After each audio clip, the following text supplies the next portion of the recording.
Because this is the other side of the story, is that like when asked why he's doing this, because people kept saying like, why are you doing this? And he just kept saying tariff is the best word in the English language. Like what? Tariffs, my favorite word, best word in the English language, no better word than tariffs.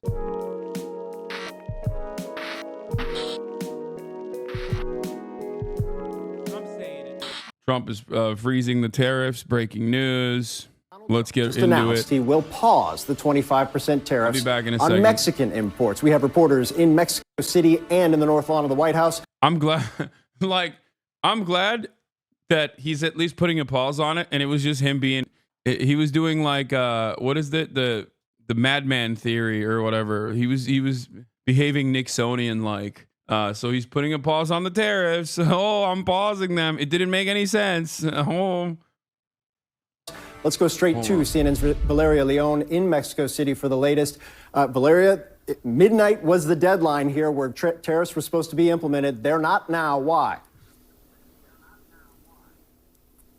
So in a surprising shift, tariffs on Mexican goods are now on pause after President Sheinbaum and President Trump reached an agreement. So rather than presenting today Mexico's response to the Trump administration tariffs, President Sheinbaum confirmed that she had a conversation with President Trump this morning, what she described as a long call of 45 minutes to talk about immigration issues and the interest that both countries have in reducing fentanyl consumption. Both governments reached an agreement to secure the border.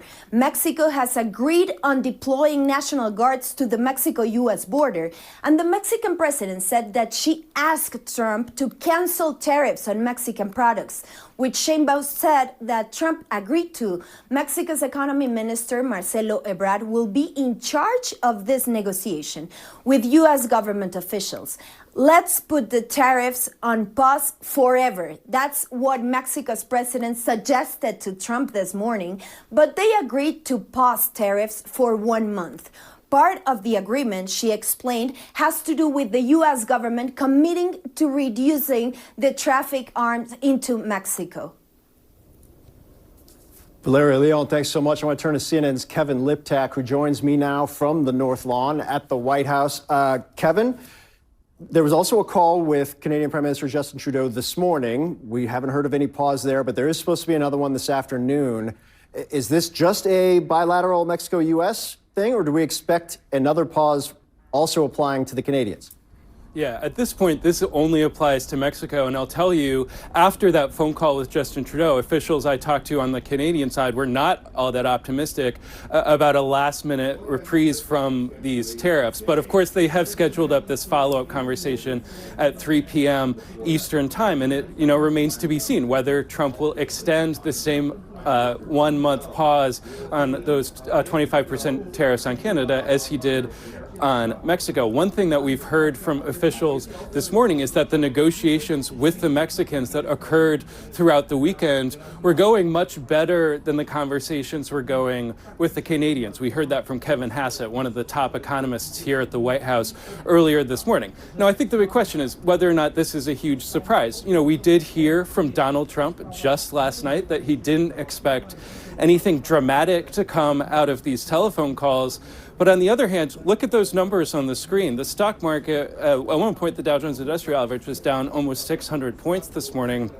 Donald Trump is attuned to nothing more than the stock market. And I think there was a sense, at least among some of his outside allies, that he was looking for an off-ramp here. Now, one of the big questions in this tariff battle is what exactly Trump was looking for from Canada and Mexico. That had been a point of extreme frustration among Canadian and Mexican officials. What quantifiable metric did he want to see them take in order to ease off these tariffs?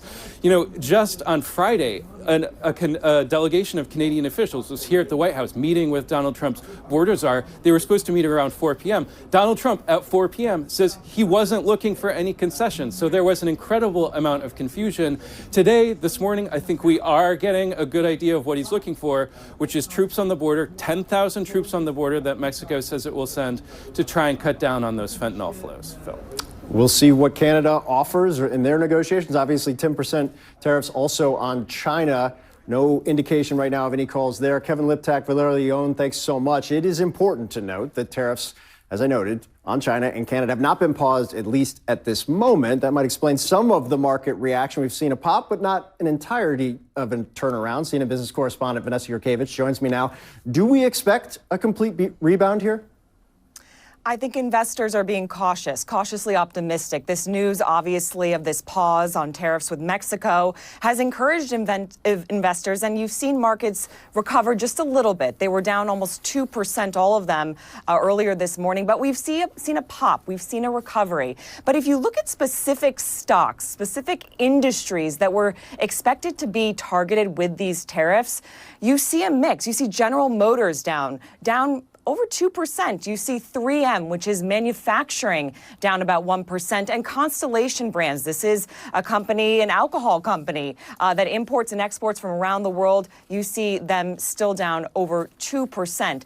So investors still feeling a little bit shaky about whether or not tariffs will also be paused with Canada and Mexico, two of our key trading partners. As it stands right now, tariffs are set to go into effect with Canada, 25%, and about 10% with China. And the goods that are going to be impacted for everyday Americans, you see it right there: grain, livestock, sugar, fertilizer, lumber, oil and gas, only going to be targeted at about a 10% tariff coming in from Canada.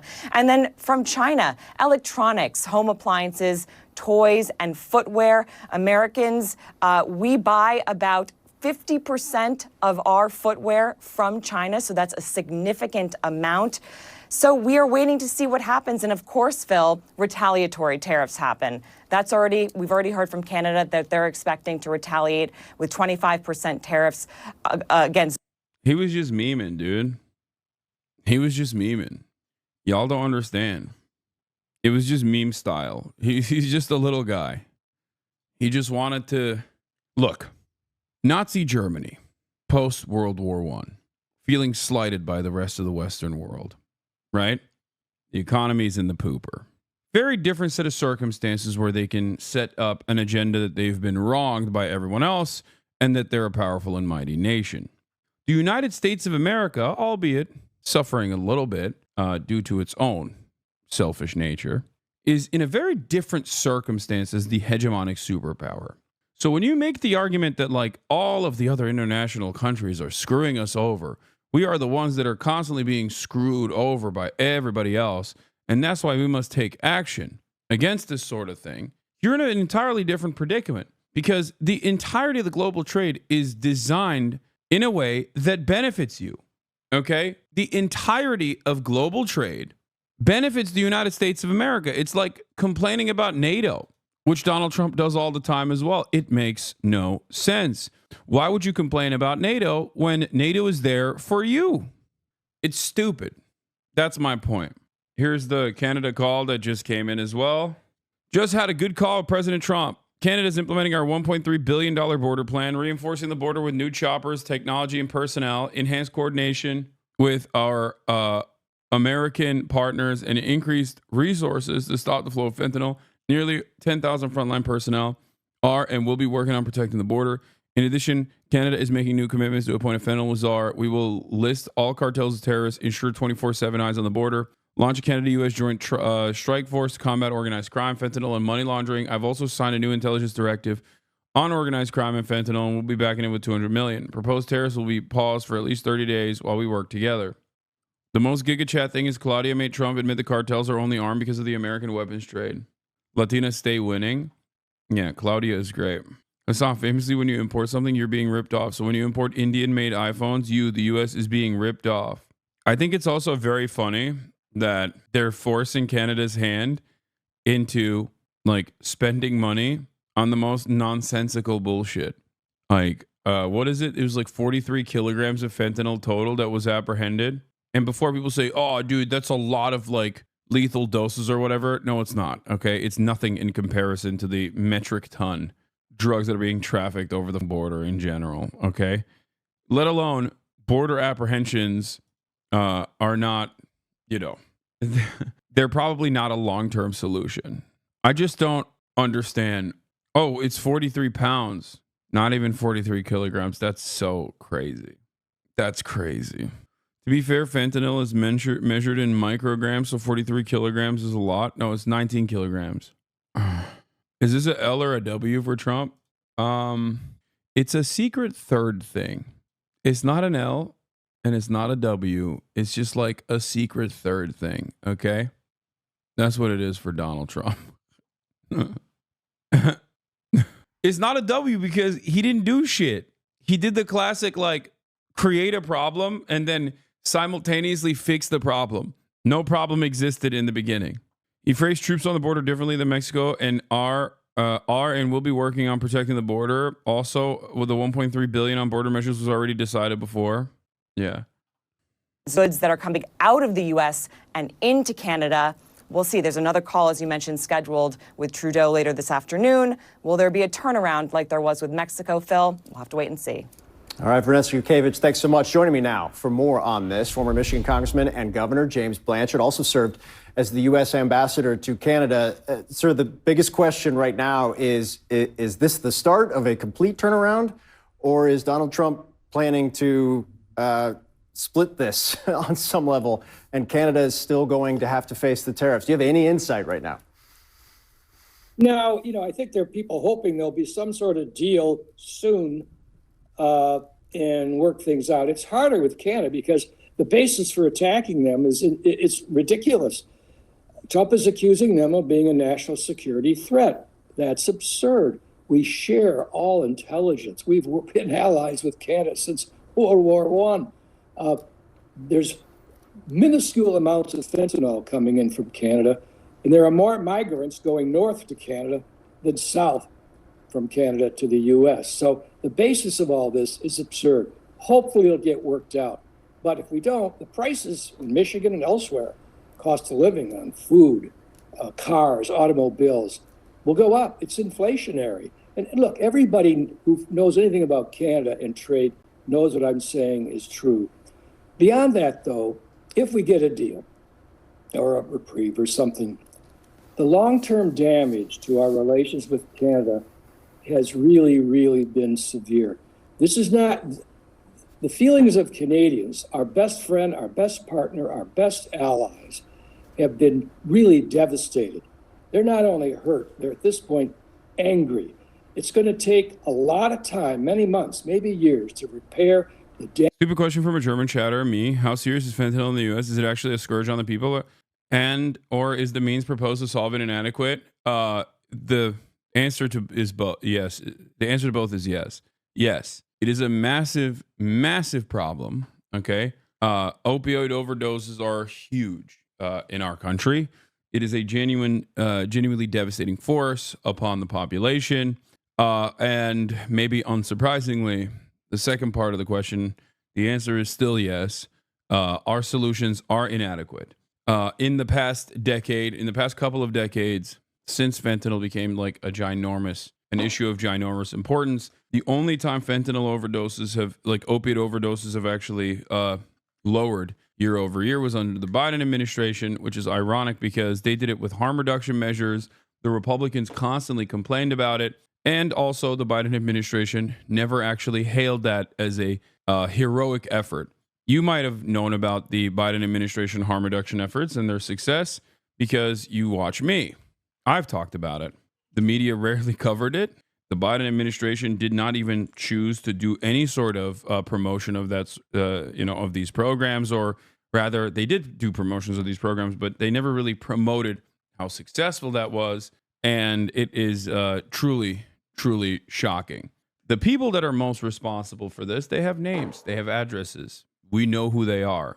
That's the other side of the story as well. It's the Sacklers, right? Purdue Pharmaceutical is owned by an incredibly wealthy family, and a family of incredibly wealthy people who personally were invested in the trafficking of opiates and the marketing of opiates. They set up think tanks, harm reduction facilities, pain management facilities, and greatly overprescribed OxyContin, told doctors to do so. This is the reason why Americans got addicted to heroin. Were they punished? No. Jewish family. I love this notion that it's like, yeah, it's only Yeah, it's the Sacklers. Sacklers are a Jewish family. That's what's most important here. You know, their religious background. Yeah. When Christian billionaires fuck me over, that's fine because they're Christian. That's what I care about. Good stuff. Nan Golden got the Sackler name taken off of several museums through protests over their oxy dealings. Okay, but they should be in prison. All right, let's continue. Damage to our partnership with our trusted ally, Canada, and everyone in Canada watching this knows what I say is true. This is tragic for no reason, no excuse here for us to do this to Canada. And with Mexico, again, you don't want to treat your partners and your neighbors this way. And by the way, it's disgusting to watch Trump constantly threaten Canada and Mexico. Damn, this guy loves Canada, bro. Why don't you marry it? Okay, calm down. It's disgusting what we've done to our best friend Canada. I mean, it is a ridiculous thing that Donald Trump has done. Make no mistake. To put it in a way foreign shouters can understand, my brother used to go to the walk-in clinic and pretend that he had a sore throat, then walk out with a liquid codeine prescription. It was scary. It was scary, easy to get your hands on it. Yeah. I mean, he did it again, man. The mad lad did it. The more I think about it, the funnier it gets. But like, Donald Trump used to do this all the time. I guess we forgot, where he would just be like, where he'd be like, I'm going to shake things up a little bit. And then he would, you know, break something for no reason and then quote unquote seemingly fix it by just reversing the previous decision to break something that didn't have to be that makes no sense to break. You know what I mean? And the tariff thing just simply did not make sense. Like when I say no reason, seriously, yes, no reason.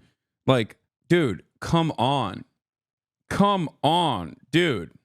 You think there was a logical reason? Oh, God, it's so freaking annoying. The lighting changes are pissing me off. You think there was a valid reason to apply tariffs to 55% of our trade partners? Like our partners that comprise 55% of all trade? Like what's the severe problem? Tariffs have to be hyper specific. They have to be hyper targeted. They have to be done. They have to be applied in a way that benefits domestic manufacturing in a key sector. Okay? You can't just be like, "Oh, I'm doing like complete trade tariffs, like all tariffs." It doesn't make sense. If you do that for anything but an economic reason, it has to be ginormous. You mean like Canada did? Yeah, no, that's a great example. Canada's counter tariffs are perfectly reasonable because it was a counter tariff. It is a retaliatory tariff. Yes, that is an appropriate way to do tariffs because you're hitting the nuclear option because your psychotic neighbor decided to go after you for no reason whatsoever. So yeah, that is logical because notice how that's a defensive posture there. It's basically to say, hey, we'll make your economy scream as well. We'll make sure that your key businesses are undermined. We'll lower trade from you and we'll go trade with Canada instead. That's it. That makes a lot more sense than being the United States of America who kickstarts the tariffs to begin with. Also, it seemingly worked, you know, considering that Donald Trump backed down and put a pause on the tariffs anyway. So what are you talking about? In Canada's case, constantly threatened Canada and belittle them as he's moving on. Like I love that the impact of the retaliatory tariffs was successful. So successful that it caused Trump to back down. And there are still chatters in here being like, you mean like what Canada did? Your Nixonian madman theory might be right. Yeah, that's what I'm saying. It doesn't make sense. It doesn't make sense. He's basically saying like, I'm insane. Okay, don't mess with me, I guess. That he could agree to change your mind on the tariff? Well, we can always, but look, what I'd like to. It seems like this must be a negotiation tactic. This sounds so insane, but friends in the Canadian government have told me that he hasn't privately conveyed any other actual demands. This is what I'm saying. This is what I'm saying. There's no real reason for it. Okay? Like, there's no real, it just doesn't make sense. It literally does not make sense. Is he absolutely lost his mind? I don't know. He's just trying some shit out, seeing what sticks, I guess. I don't know. Because this is the other side of the story, is that, like, when asked why he's doing this, because people kept saying, like, why are you doing this? And he just kept saying tariff is the best word in the English language. Like, what? Tariffs, my favorite word. Best word in the English language. No better word than tariffs. And then they'd be like, why are you doing this to Canada? And he'd be like, well, drugs. Canada's letting fentanyl come over the border. Snow Mexico. We have Mexico on the southern border, snow Mexicans on the north. We must stop them. Like, he just needed something to run on as an answer to his base they could easily implement and roll back with no one else's input. To see Canada become our 51st state. We give them protection, military protection. We don't need them to build our cars. I'd rather see Detroit or South Carolina. Another part of this story that I'm a little bit alarmed by is the Republican reaction to it. The Republicans have been just like begging to invade Canada, you know, in this process. Like we all went from like, haha, that's not going to happen, to like Republicans be like, no, we actually want to kill Canadians. Like, can we please annex Canada? And it happened relatively quickly. It happened overnight. And it is a bit alarming. It is a bit alarming. Despite its proximity, Canada has still been able to maintain some semblance of social safety nets. They have a litany of their own personal issues, but I will admit that I think they're better off without us, and that they should not be destroyed by our sweet, sweet freedom of private enterprise. I really, really, really think that it would be devastating, and it would be cruel and unusual for Canada to become a part of America, no matter how much dumbass Albertans wish that upon their own people. Okay? Canada, get behind me. I'll protect you. Okay? Canadians, get behind me. Stand back, stand by. I will do everything in my power to ensure that you are not destroyed by the United States of America. Okay? Look at this dipshit. After we destroy the Canadian economy, their will to resist will erode. We will then march in unopposed and deliver Canada to its rightful place as a territory of the U.S. with no political representation. Honestly, you seem disinterested about annexing Canada? Yes. American Anschluss. That's funny. Yeah, shit's popping off with U.S. aid. The best part of the concessions that both Mexico and Canada gave today are that both of them are pre-promised stuff they already talked about last year and sold them to Trump as a win for him. Lamau, they gave him basically nothing and it's funny as shit. Yeah, but it also still doesn't make sense. It doesn't make sense as to why it happened to begin with. It did not need to happen. Also, Central Committee, thank you for the raid. Hope you had a good stream, brother. Thanks for defending us, but does that mean that you specifically will stop your cruel Canadian slander? No, I will never stop my cruel Canadian slander. This is like when I talk shit about every state and the people in it. And then when push comes to shove, and I obviously will always defend every single person in every single state, no matter what, you know? I'm not going to stop making fun of Canada. I don't know what's going on with the ending of U.S. aid. Like, I genuinely don't understand it. Is MAGA communism real? Is it actually JD Pondon? These are questions that I have in my mind. And I don't know. That is like one aspect of the story that is hard to also decipher. I guess most aspects of the story are hard to decipher, but this is yet another aspect of the story that's hard to decipher. Not dissimilar to the Luca trade. Okay? Or any one of our Tennessee, any one of our states build the cars. They could do it very easily. We don't need them for the cars. We don't need them for lumber. We don't need them for anything. We don't need them for energy. We have more energy than they do. We don't need them for energy. So I say, why are we doing this? Why are we willing to lose between $100 billion and $200 billion a year? We don't need them.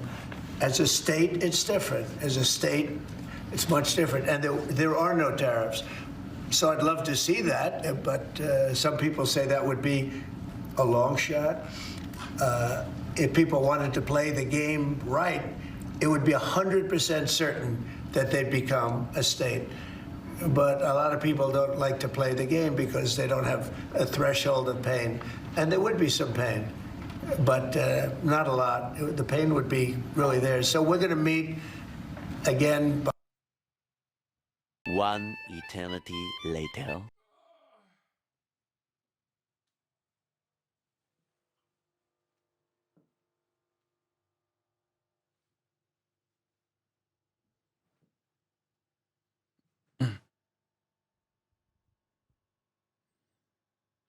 Don't jump. Some dudes are typing in own a pixel chat that you want to debate with him. Lamau, who's own a pixel? Trump announced he's cutting off aid to UNRWA. Least surprising turn of events. Also, the Biden admin, still following the Biden admin attitude here. What is this? When most people hear tariff, they think about how it sounds like sheriff and taffy combined. Delicious, yet deadly. You're right. That is an interesting take that I hadn't thought of. He's the best German of all time? Hell yeah. What are we going to debate on? CS Gamba addict? I think if America forcibly annexed Canada and tried to turn it into a state, you'd see some... the Quebecois would teach you the meaning of real terrorism. Okay? Like... the Quebecers already are angry being a part of Canada in general.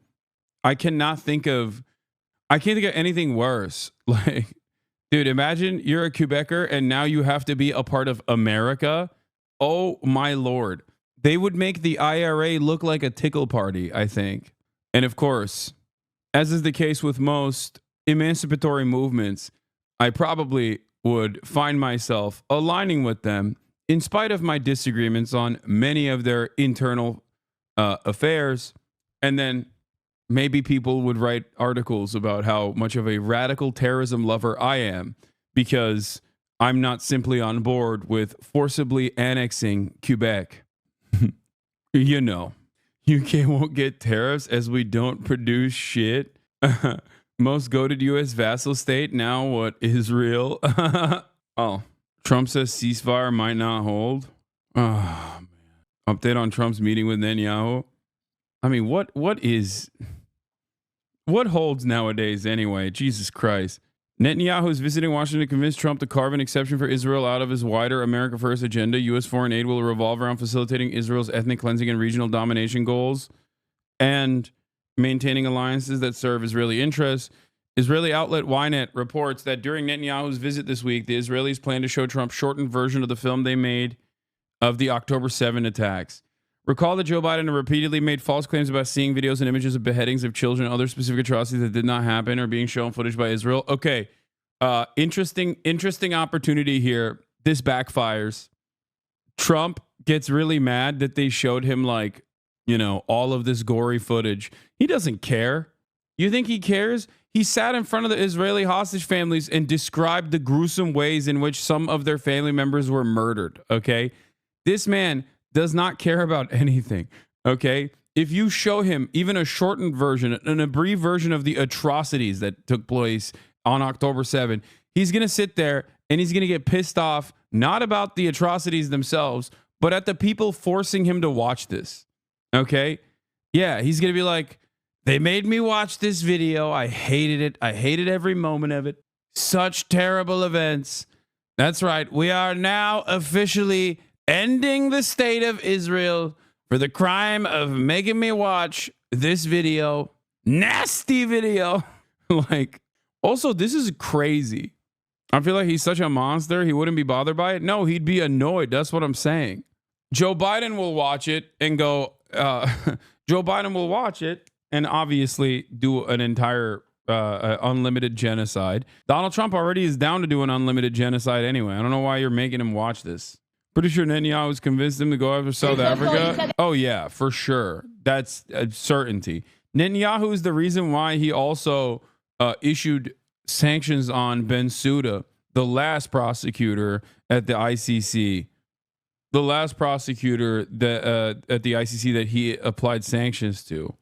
That you were going to cut aid from South Africa. Will you plan to cut aid across other African nations, and why South Africa? No, it's only South Africa. Terrible things are happening in South Africa. the leadership is doing some terrible things, horrible things. So that's under investigation right now. We'll make a determination. And until such time as we find out what South Africa is doing, they're taking away land. They're confiscating. Trump refuses to watch a video like you refuse to watch Ethan's, Lamont.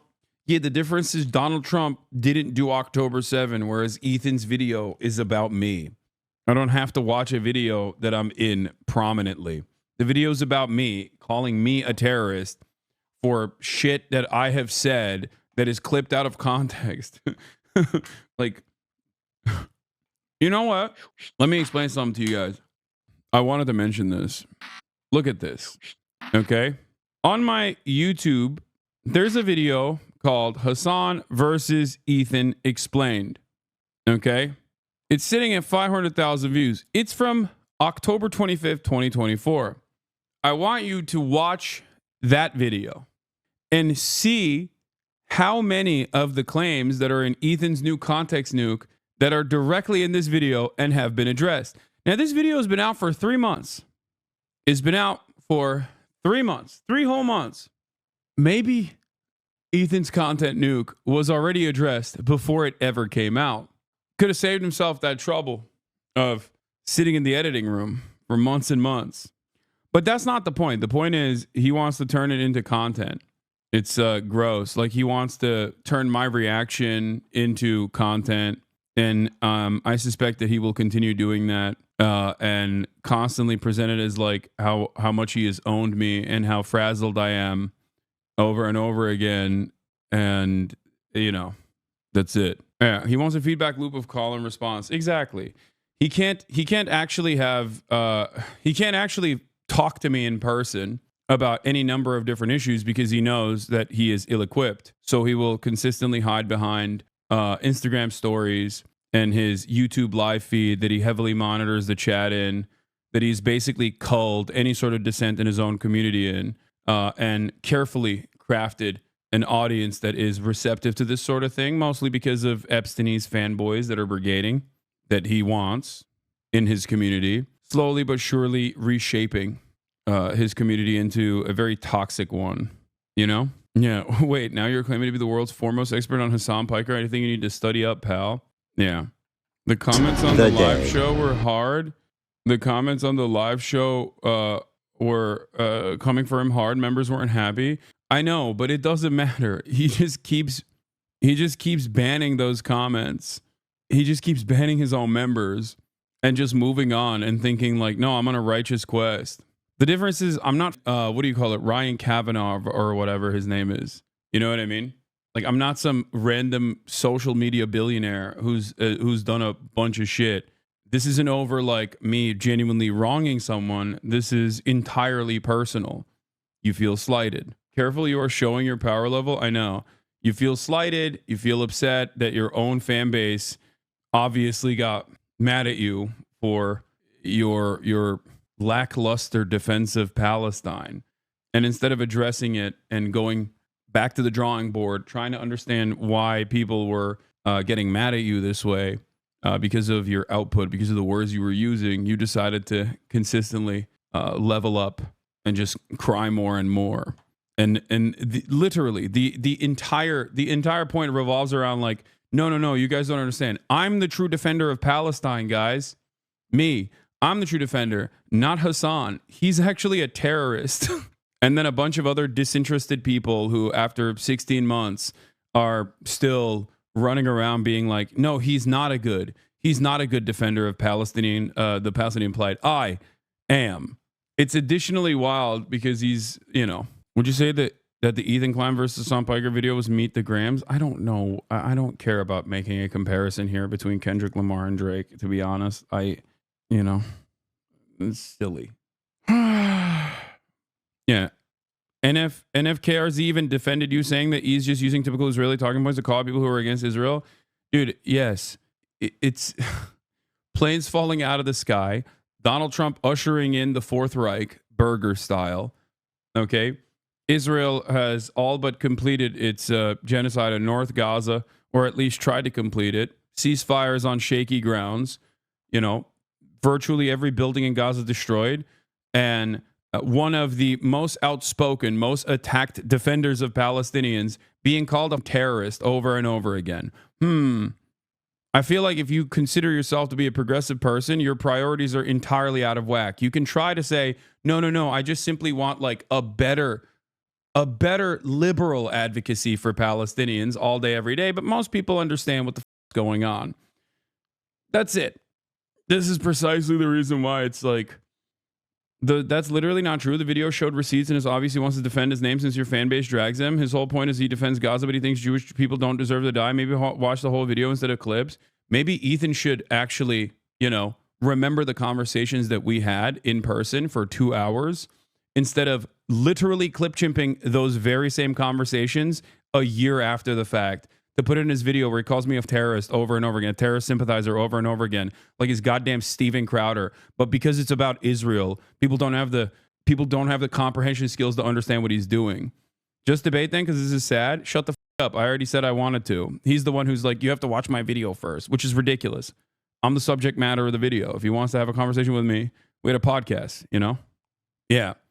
Yeah, you don't understand. He just doesn't want Jewish people to die. Yeah, I don't either, dumbass. The f are you talking about?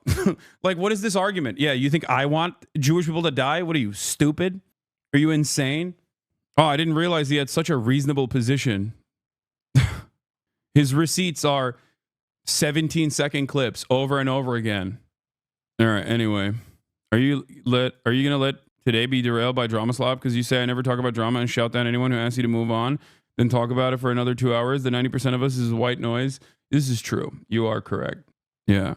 Yeah, the guy who in the month of October when talking, or in the month of November when talking to me, called Jewish Voice for Peace Capos is the true pro-Palestinian voice. And he's just simply trying to make sure that everyone is pro-Palestine the right way. Come on, guys. He gave my fundraiser money.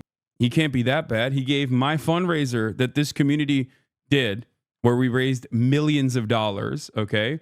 He gave that fundraiser money. He can't. He's come on. Yeah. He paid the fee. He paid the fee so that he could spend the next year shitting on virtually everyone that was involved with that fundraiser by calling them terrorists, and also even successfully getting them banned by demanding they get banned over hummus, dude.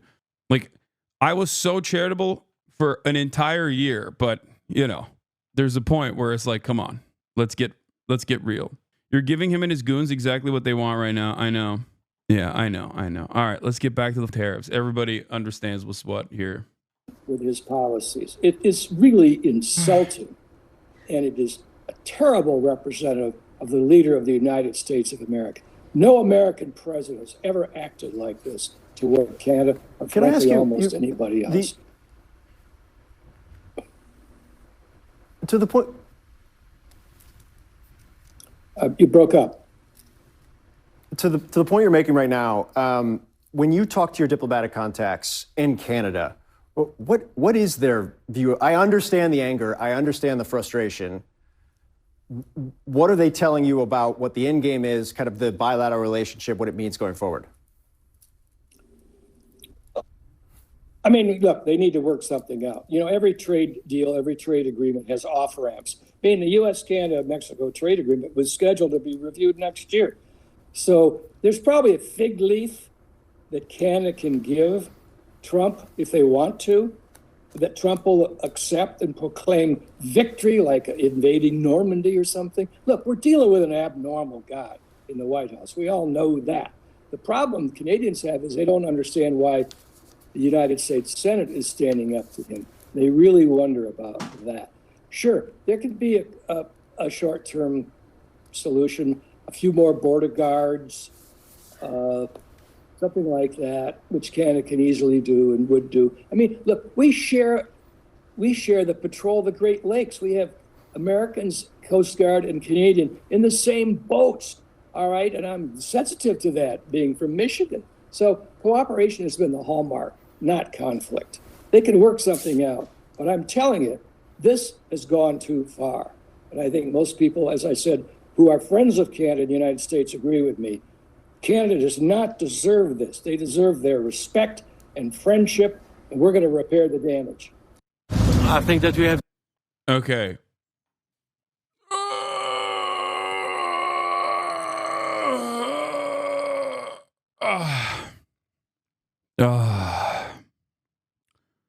New polling on the Trump tariffs.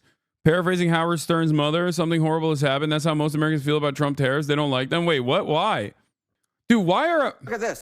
Dude, every time I see Harry Enton on television doing focus testing or showcasing polls, and virtually everyone says like, oh, dude, what the f are tariffs? Everybody started Googling tariffs. I am reminded of the thing that I tell you all the time, okay? Americans are very stupid. Americans are very stupid. Americans don't understand the impact of government action until that government action is staring down, that government action is about to impact their lives, or that government action has impacted their lives, okay? This is precisely the reason why I laugh whenever people go, well, you don't understand, like 56% of Americans want to kill every Mexican. It's like, yeah, okay, dude, sure, all right? Wait till it starts happening, and then you'll go, oh, everyone is Googling why the American government is killing Mexicans. It's the same shit. And this is not just America. It happened with Brexit. This is just the global population, okay? Specifically, or especially in the Western world. But this is just how it is. How many times does this have to happen for you guys to go, okay, maybe polling on issues like this are not necessarily the most, not necessarily the most comprehensive way of approaching the subject matter. Not necessarily the best way of seeing how the people are going to react to something once it happens. Look at the TikTok ban, okay? Look at the fucking TikTok ban. Americans wanted the TikTok ban at the time when the legislation was happening. It's like, no, they didn't, okay? They did not. They did not. Look at the numbers. You got 170 million people using this goddamn application. What? Why would they want their treats taken away? Until something happens, most Americans are not going to reckon with the reality of it, okay? That's it. That's it.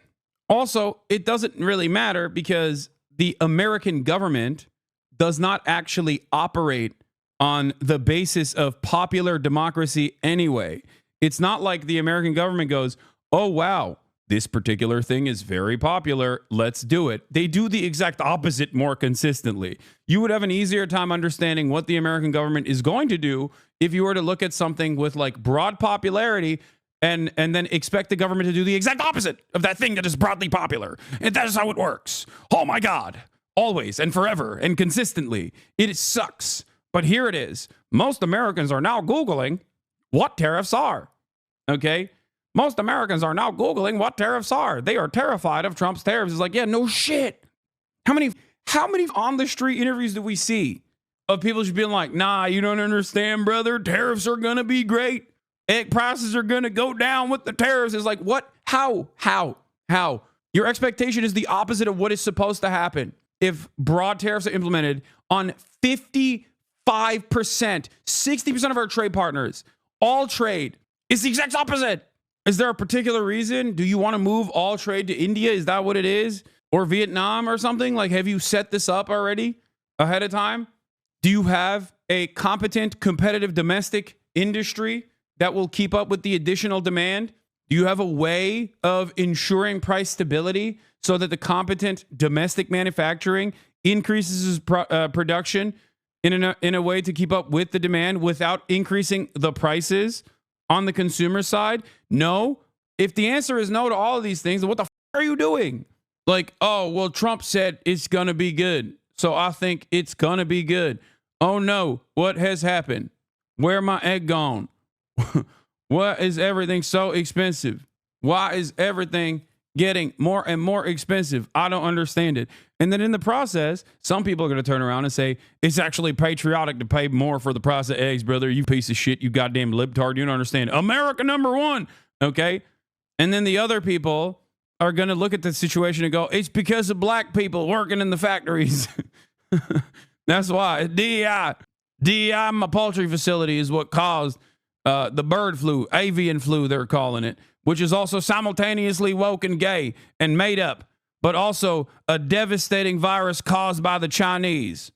None of it makes sense. All of it is politics of resentment and spite. None of it makes sense. There is no logic behind it. There's no critical thinking, barely any literacy in this goddamn country. I don't know what the fuck to say. I feel like Howard Stern's mother, something horrible has happened here. That's what's going on here, getting on my biggest New York Jewish accent I could. Trump's tariffs on Canada, China, Mexico. Look at this. Just 38% support. You don't have to be a mathematical genius to figure out that 51% oppose is larger than the 38% support. Look, Trump has done some fairly popular things in his first few weeks in office. This is not one of them. No, no, no. Horrible, horrible, horrible, to quote Charles Barkley. The American folks are opposed to these tariffs. When you ask it specifically like this about the three countries, or if you ask it more vaguely about tariffs overall, they simply put, do not like it, Mr. It's interesting. Even with China in the question, people say that they are opposed to tariffs. The majority here, and there's not a majority on a lot of things these days. How about how Americans say they want to see Donald Trump focused in this first 100 days and whether tariffs should be a focus? You know, the two big focuses for Trump in the polling are immigration and the economy. Tariffs ain't it, my dear friend. Tariffs ain't it. Trump should focus on tariffs. In November of 2024, when Ipsos asked it was 1%. Look at what happened in December of 2024. It doubled. It doubled, but to only 2%. When you double to only 2%, you know that the American people don't want Trump's focus to be here. They don't like it. They don't want his focus to be there. They want it to be on other issues. Are they paying attention? Do they notice that this is happening? Yeah, so the big question is, you know, Trump has done a lot of things that are unpopular in the past, but the poll numbers haven't moved. That may be the case here, but I'm a little skeptical of that. Why? Bro, I got family with accounting degrees that still believe what Trump says about tariffs. I don't understand. Is macro econ not like a part of the conversation? What is happening? Like, is there no, like, in order to become a CPA, you definitely have to have a basic understanding of this sort of stuff. Dude, why? What is accounting is microeconomics? What are you talking about? You still need to take macro. What are you saying? Macro econ in college is fake and lib coded. It's literally, I took principles of macroeconomics in college. Guys, what is insane about this process is I shouldn't be defending it. Okay? They should be defending it. Okay? They should be saying the words that are coming out of my mouth. If you're an accountant, you should be like, what the f? This is so dumb. I took a basic macro course in college before I got my accounting license. Okay? So I'm somewhat familiar with what is going on. That's what they should be. That's the conversation that should be taking place. Why am I defending it? It doesn't make sense. What is this? We got Egg Watch. Okay, you did a horrible job linking this, chatter. 22 Egg Watch currently, oh my God, 8.12. Are there even eggs in any of the grocery stores right now in America? Because I've been eating a shit ton of eggs out here, whether it be a tamago sando or whether it be when I go to a sukiyaki place and I dip my Wagyu in it, you know, I dip my Wagyu in the broth and then I pull it out of the broth and then I dip it in the egg and then I eat it. That's what I did last night. Actually, it was incredible. And, you know, it's amazing. It's going to be really horrible when I come back to the United States and realize that eggs don't even exist on the shelves anymore because of the goddamn avian flu. And it's good that, you know, we've destroyed the FDA, the CDC, and the NIH. So that's cool. I guess when you kill the institutions that are supposed to inform the public about these sorts of things, then no one really knows what's going on and they just simply don't have eggs on the shelves. And then people go, oh, these eggs must be flying off the shelves because it's so cheap, I think. And I can never seem to find some eggs. Because Donald Trump brought forth the most bountiful, with his incredible leadership, Donald Trump once again brought such bounties upon the American public. We have been visited by good fortune. The real golden age of eggs is upon us. Trump's great leap backwards. That's for half a dozen. You may notice a price increase on eggs at this time due to the recent avian influenza outbreak in the Midwest.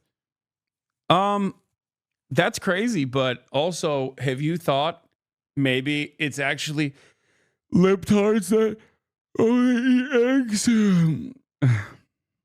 Fool, we lost an egg truck in East Los Angeles this morning. Yeah. Traffic alert. Egg truck crash causing major delays on 5 freeway through East Los Angeles. Good stuff. At least they're sharing the real reason. Imagine we'll be getting public health alerts on grocery shelves now. Oh, yeah. For context, in Canada, I can get a carton of eggs for $4 CAD, $277 USD. Okay, dude, what do you want me to do about it? I'm over here talking about how we shouldn't annex Canada, and you're making it seem like we should. Okay? Stop giving the game away. You're about to get slapped with a tariff. Dude, the flex is crazy, by the way. Expensive eggs delivered to my home in the UK, $3.15 for a dozen. USA absolutely tanking. The new Undersecretary for Public Diplomacy, state's top public diplomacy official, not only denies the Uyghur genocide, but appears to applaud it, says the U.S. should sell out Taiwan to China for concessions to Antarctica. What? What? The Chinese aren't genocidal. They just object to Uyghur supremacy and Uyghurness. If Uyghurs simply reject Uyghur supremacy, they'll have no problem functioning in Chinese society. Okay. Wait, what? Is this a joke? No shot. There is no way. What? What? Uyghur supremacy? That's insane. No, it's got to be a meme. I've never seen somebody with a globe emoji defend China to a degree where they are outflanking tankies, dude. Like, this guy is unironically outflanking China defenders. Okay. What the even like the most hog-like defenders of Chinese actions in Xinjiang will at least say like, oh, they're separatist terrorists that like the American CIA armed to disrupt Chinese affairs, right? And they had to be dealt with by a surveillance state or whatever, right? I've never heard somebody hit that like liberal tone of being like, this is like saying Hamas is actually advocating for like Islamic supremacy over Israel. That's why Israel has to destroy them. Taiwan will inevitably belong to China. It's only a matter of time. It's not worth expending any capital to prevent. A visionary statesman will recognize this and make a deal in exchange for acknowledgement of this basic reality. Get some serious concessions on Africa and Antarctica. Big deal to be made. If Uyghurs don't like anti-Uyghur racism, it must be because they are Uyghur nationalists who think all of China is for Uyghurs only. Bro, I have literally never heard that. What is he saying? I have never heard that from even like the most insane Salafist guy who's like a Uyghur separatist is not like all of China belongs to us. What the I don't think there's a single guy. I don't think there is a single Uyghur dude who's like, no, you don't understand. The entirety of China is ours. Okay? That's like, I don't even think the hogs in China believe that that is what they're saying. This is awesome. This is a new type of guy. Chat, you don't understand. I've never seen a new type of guy like this before. This guy's awesome. Amazing. Amazing. The same guy that said this. Competent white men must be in charge if you want things to work. Unfortunately, our entire national ideology is predicated on coddling the feelings of women and minorities and demoralizing competent white men. This guy's insane. It's real, and he was appointed. The ADL, your fave, wrote an article about how he was a Nazi before, but they deleted it just now because they don't want to offend Trump. Now that Darren Beattie has been tapped to serve at the State Department, the ADL has dutifully removed the press release on their website where they call him a Nazi white supremacist. Dude,